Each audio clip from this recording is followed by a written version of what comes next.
Assalamualaikum, bersama saya lagi JPK Asyik. Hari ini kita bersama dengan yang berbahagia, Rektor UiTM Cawangan Perak, iaitu Profesor Dr. Nur Hisham Ibrahim. Profesor, Assalamualaikum Profesor. Waalaikumsalam. Saya nak bertanya sikitlah, apakah pandangan Profesor yang berbahagia berkenaan dengan pendaftaran kita pada hari ini? Okay, Bismillahirrahmanirrahim.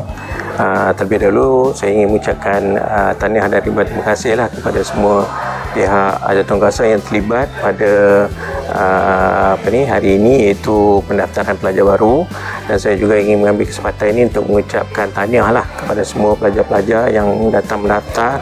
Difahamkan hari ini dan esok yang dianggarkan lebih kurang sampai 2,300 mahasiswa dan mahasiswi baru lah yang akan mendaftar di UiTM Cawangan Perak, kampus Sri Iskandar.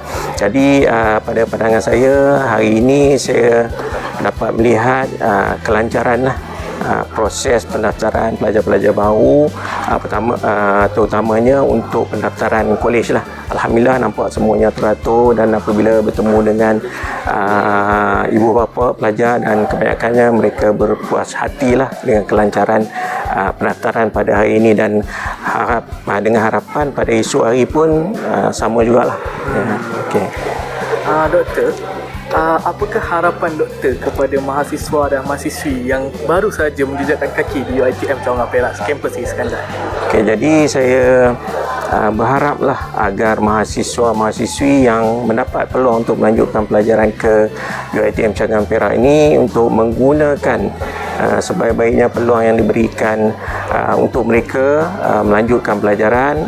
Belajarlah bersungguh-sungguh, gunakan peluang ini untuk menimba ilmu sebaik mungkin, supaya apabila mereka keluar nanti menjadi insan yang berakhlak tinggi, berintegriti, bertanggungjawab.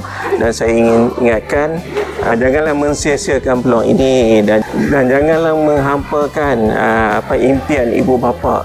Gunakan peluang ini, belajar bersungguh-sungguh, dan apabila menjadi alumni UiTM, berbakti ataupun menyumbang kembali kepada UiTM. Okey, itu saja. Terima kasih doktor. Kembali lagi kita.